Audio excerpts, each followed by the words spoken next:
Hello students, मैं Priyanka lecturer biology GDIC class में आप सभी का ई क्लासेस में स्वागत करती हूँ। तो बच्चों, आप लोगों ने लास्ट टॉपिक में पढ़ा था मेल रिप्रोडक्टिव सिस्टम और फीमेल रिप्रोडक्टिव सिस्टम। तो आप लोगों से मैं ये पूछना चाहती हूँ कि जो मेल की जो सेक्स सेल होती है, जो गैमीट्स होते हैं, उनको क्या कहते हैं, और फीमेल में जो गैमीट्स बनते हैं उनको क्या कहते हैं? कोई बच्चा बता सकता है? मैडम, मेल में जो गैमीट्स बनते हैं उन्हें स्पर्म कहते हैं। और फीमेल में जो गैमीट्स बनते हैं उसे क्या कहते हैं? ओवम। Very good. ओवम कहाँ बनते हैं? ओवरीज में। और स्पर्म्स कहाँ बनते हैं? टेस्टीज में। Very good. अच्छा, ये बता सकते हैं कि कैसे बनते हैं? सॉरी मैम, ये हमें नहीं पता। ओके, कोई बात नहीं। तो आज हम पढ़ाएंगे आपको गैमेटोजेनेसिस, यानी कि युग्मक जनन। जैसे कि हमने लास्ट उस टॉपिक में पढ़ा था, लास्ट वीडियो में पढ़ा था कि स्पर्म और ओवम जो है वो प्राइमरी सेक्स सेल्स हैं। जो गैमीट्स होते हैं, ये गैमीट जो होते हैं टेस्टीज की सेमिनिफेरस ट्यूब्यूल जो होती है वहां पर बनते हैं। इस क्रिया को स्पर्मेटोजेनेसिस कहते हैं। तो हमने टेस्टिस की जो स्ट्रक्चर थी उसमें सेमिनिफेरस ट्यूब्यूल जो की संरचना थी, उसकी TS में आपको बताया था कि इसमें एक लेयर होती है कोशिकाओं की जिसे बोलते हैं जर्मिनल एपिथेलियम। ये जो जर्मिनल एपिथेलियम सेल होती है, इसमें प्राइमरी जर्म सेल्स, ये जो कोशिकाएं होती हैं उन्हें बोलते हैं प्राइमरी जर्म सेल्स या प्रीमोर्डियल सेल्स। ये प्राइमरी जर्म सेल्स हैं। ये जो सेल होती हैं वो अन्य कोशिकाओं से थोड़ी सी आकार में बड़ी हो जाती है और इनमें बार बार क्या होता है? माइटोसिस, यानी कि समसूत्री विभाजन। माइटोसिस समसूत्री विभाजन होता है जिससे ये अपने जैसी अनेक कोशिकाएं बनाती हैं। ठीक है, तो जो माइटोसिस द्वारा जो सेल्स बनती हैं उनको बोलते हैं स्पर्मेटोगोनिया। क्या बोलते हैं? स्पर्मेटोगोनिया। स्पर्मेटोगोनिया, ये जो डिवीजन है, ये जो स्पर्मेटोजेनेसिस की क्रिया है, इसे हम इस फ्लो चार्ट द्वारा भी समझ सकते हैं। तो इसमें स्पर्मेटोजेनेसिस में दो फेजों में बांट दिया गया है इसे। पहला है फॉर्मेशन ऑफ स्पर्मेटिड्स और दूसरा है स्पर्मियोजेनेसिस। फॉर्मेशन ऑफ स्पर्मेटिड्स को भी हम अध्ययन की सुविधा के लिए 3 भागों में बांट सकते हैं: मल्टीप्लिकेशन फेज, ग्रोथ फेज और मैच्योरेशन फेज। 3 फेजेस में बांट सकते हैं, लेकिन ये कंटिन्यू एक लगातार प्रोसेस चलती है। तो पहली मल्टीप्लिकेशन फेज, जैसे कि मैंने बताया था कि जो टेस्टिस की सेमिनिफेरस ट्यूब्यूल होती है उसमें से कुछ सेल्स जो होती हैं वो आकार में बड़ी हो जाती हैं, जिनको स्पर्मेटोगोनिया कहते हैं। ये कोशिकाएं 2n होती हैं, यानी कि डिप्लॉइड। इसमें गुणसूत्रों की संख्या डिप्लॉइड होती है। ठीक है, तो इसमें होता है माइटोसिस, यानी कि समसूत्री विभाजन। जैसा कि आपको 11वीं क्लास में भी पढ़ाया गया है, समसूत्री विभाजन क्या होता है? जिसमें कोशिकाएं जो होती हैं, जो मातृ कोशिका होती है, मदर सेल होती है, उससे जो डॉटर सेल बनती है, विभाजित होते हैं, उनमें भी गुणसूत्रों की संख्या जो होती है वो हमेशा समान रहती है। तो ये एक सेल है स्पर्मेटोगोनिया, इसमें गुणसूत्रों की संख्या कितनी है? 2n। ठीक है, तो ये जितनी बार भी विभाजित होगी, इससे जो सेल्स बनेंगी वो 2n ही होगी, यानी कि उसमें गुणसूत्रों की संख्या अपनी मदर सेल के समान होगी। तो ये वाली जो फेज है इसको बोलते हैं मल्टीप्लिकेशन फेज। अब क्या है? अगली फेज है ग्रोथ फेज। इसमें क्या होता है? जो स्पर्मेटोगोनिया है, ये जो 2n स्पर्मेटोगोनिया है, गुणसूत्रों की संख्या जिनमें डबल है, इसमें ये अपना पोषक पदार्थ यानी कि न्यूट्रिएंट्स को इकट्ठा करके ये साइज में काफी बड़े हो जाते हैं और इनका न्यूक्लियस भी बड़ा हो जाता है। तो फिर इन्हें कहते हैं प्राइमरी स्पर्मेटोसाइट। इन्हें कहते हैं प्राइमरी स्पर्मेटोसाइट। ये देखिए, ये साइज में थोड़ी बड़ी हो गई, इस अवस्था को कहते हैं प्राइमरी स्पर्मेटोसाइट, और इसमें भी गुणसूत्रों की संख्या 2n ही रहती है। ठीक है, अब शुरू होता है अगला फेज जिसे बोलते हैं मैच्योरेशन फेज।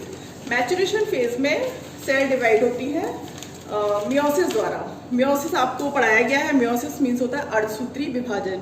अर्धसूत्री विभाजन में 2 अवस्थाएं होती हैं, एक होता है मियोसिस फर्स्ट और दूसरा होता है मियोसिस सेकंड। मियोसिस फर्स्ट में क्या होता है? गुणसूत्रों की संख्या आधी रह जाती है, और मियोसिस सेकंड में विभाजन बिल्कुल समसूत्री विभाजन की तरह होता है और एक मदर सेल से 4 डॉटर सेल बनती हैं। तो यहाँ पे देखिए ये जो प्राइमरी स्पर्मेटोसाइट जिसमें 2n गुणसूत्रों की संख्या है, यहाँ पे म्योसिस होता है। म्योसिस यानी कि पहला अर्धसूत्री विभाजन, जिसे फर्स्ट मैचुरेशन डिवीजन भी कहते हैं। और इससे जो सेल्स मनी डिवाइड होकर उन्हें बोलते हैं सेकेंडरी स्पर्मेटोसाइट। इसमें गुणसूत्रों की संख्या आधी रह गई। यहाँ प्राइमरी स्पर्मेटोसाइट में 2n थी, अब इसमें रह गई दोनों में आधी, यानी कि हैप्लॉइड हो गई ये कोशिकाएं। इनमें गुणसूत्रों की संख्या 2n से n रह गई। ठीक है, अब इसको बोलते हैं सेकेंडरी स्पर्मेटोसाइट। अब सेकेंडरी स्पर्मेटोसाइट में म्योसिस सेकेंड होता है, यानी कि सेकेंड मैचुरेशन डिवीजन। ये बिल्कुल माइटोसिस की तरह होता है, समसूत्री विभाजन की तरह, जिसमें डॉटर सेल जो होती है वो मदर सेल के समान होती है। तो इन कोशिकाओं में यानी कि सेकेंडरी स्पर्मेटोसाइट में जब विभाजन होगा तो उनके समान ही कोशिकाएं बनेगी, यानी कि ये सारी कोशिकाएं जो हैं हैप्लॉइड होंगी। इसमें गुणसूत्रों की संख्या आधी होगी। इन कोशिकाओं को बोलते हैं स्पर्मेटिड्स। ठीक है, तो इस प्रकार एक स्पर्मेटोगोनिया से 4 स्पर्मेटिड्स बने हैं।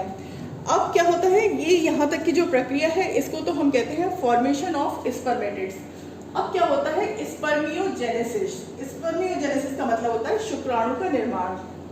ठीक है, अभी तक ये स्पर्मेटिड्स कैसे हैं, गोल हैं और नॉन मोटाइल यानी कि अचल होते हैं। अब इसमें क्या होता है, स्पर्मियोजेनेसिस, ये एक इसमें पूंछ विकसित हो जाती है आगे की ओर, हेड डेवलप हो जाता है और ये साइड में छोटे हो जाते हैं और केंद्रक जो होता है इनका लंबा हो जाता है और ये स्पर्म या स्पर्मेटोजोआ कहलाते हैं। तो इस प्रकार एक स्पर्मेटोगोनिया से 4 स्पर्मेटोजोआ या स्पर्म्स बनते हैं। अब हम इसके जो स्पर्म्स हैं इसकी संरचना को भी थोड़ा सा पढ़ लेते हैं। इसमें जो स्पर्म होते हैं उनकी संरचना में मुख्य रूप से ऊपर आगे की ओर हेड होता है जिसे कहते हैं एक्रोसोम। न्यूक्लियस जो होता है यहाँ पर गोल था, अब न्यूक्लियस क्या होता है, लंबा हो जाता है।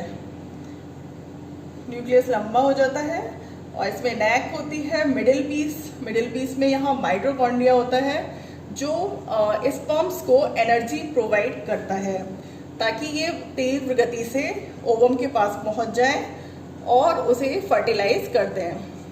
मिडिल पीस होता है यहाँ पे और 2 सेंट्रियोल होते हैं और यहाँ पे माइटोकॉन्ड्रिया होता है मिडिल पीस में। और तीसरा भाग जो होता है टेल, ये एक झिल्ली के रूप में होता है और ये एंड पीस यानी कि सबसे अंतिम सिरा होता है। ये एक्रोसोम जो आगे का सिरा है ये गोल्जी बॉडी से बनता है और जब ओवम के पास ये स्पर्म्स पहुँचते हैं तो ये हेड जो है इसका एक्रोसोम जो होता है वो इसको अंदर घुसने यानी कि अंदर को ओवम को भेदने का काम करता है। ठीक है, तो ये हो गया स्पर्मेटोजेनेसिस। ठीक है, पूरा शुक्राणु कैसे बनते हैं, एक स्पर्मेटोगोनिया से 4 शुक्राणुओं का निर्माण होता है। इसकी मुख्य बात क्या है, जो स्पर्म्स हैं इसमें गुणसूत्रों की संख्या आधी रह जाती है। ठीक है, और एक स्पर्मेटोगोनिया से 4 स्पर्म्स बनते हैं। अब है इसके बाद oogenesis। oogenesis यानी कि अंड जनन। अंड का निर्माण कैसे होता है, आपको मैंने लास्ट वीडियो में पढ़ाया था। वहाँ पे जैसे ओवरी होती है, ओवरी में भी जर्मिनल एपिथेलियम सेल्स होती हैं। ये जो सेल्स होती हैं इनसे जो ओवम बनता है उस क्रिया को अंड जनन या oogenesis कहते हैं। ठीक है, इसमें गुणसूत्रों की संख्या, ओवम में भी गुणसूत्रों की संख्या आधी रह जाती है और इसे भी हम फ्लो चार्ट से समझ सकते हैं। लगभग सेम अवस्थाएं इसमें पाई जाती हैं। oogenesis में भी पहले मल्टीप्लिकेशन फेज होती है, दूसरी ग्रोथ फेज होती है, तीसरी मैचुरेशन फेज होती है। तो जो ओवरी होती है उसकी प्राइमरी जर्म सेल्स, ये जो प्राइमरी जर्म सेल्स होती हैं ये भी समसूत्री विभाजन यानी कि माइटोसिस द्वारा बार बार विभाजित होती हैं और oogonia का निर्माण करती हैं। तो ये समसूत्री विभाजन द्वारा बनी है oogonia, तो इसमें गुणसूत्रों की संख्या कितनी होती है, 2n होती है। ये सारी जो सेल्स होती हैं वो डिप्लॉइड होती हैं। ठीक है, ये 2n होती हैं। अब इसके बाद आती है ग्रोथ फेज। ग्रोथ फेज में जो ये oogonia है ये पोषक पदार्थ को एकत्र करके साइज में काफ़ी बड़ी हो जाती हैं और विभाजन के लिए तैयार हो जाती हैं। अब ये जो कोशिका जो बड़ी हो गई है साइज में इसको बोलते हैं oocyte। इसमें भी गुणसूत्रों की संख्या 2n ही होती है क्योंकि ग्रोथ फेज है, इसमें कोई विभाजन नहीं हुआ और ये सेम गुणसूत्र रहते हैं इसमें। इसके बाद ये oocyte बन गया। इसे बोलते हैं oocyte। और फिर इसमें जो विभाजन होते हैं वो होते हैं मेयोटिक, यानी कि अर्धसूत्री विभाजन। ये भी 2 फेजेस में होते हैं, मियोसिस फर्स्ट और मियोसिस सेकंड। पहले वाले विभाजन को फर्स्ट मैचुरेशन डिवीजन और सेकंड वाले को सेकंड मैचुरेशन डिवीजन कहते हैं। तो फर्स्ट मैचुरेशन डिवीजन में एक सेल बनती है जो आकार में काफी बड़ी होती है, जिसे बोलते हैं ऊटेड, क्योंकि इसमें गुणसूत्रों की संख्या आधी रह जाती है। और एक दूसरी पोलर बॉडी बनती है, दूसरी सेल बनती है जो छोटी होती है साइड में, इसको फर्स्ट पोलर बॉडी कहते हैं।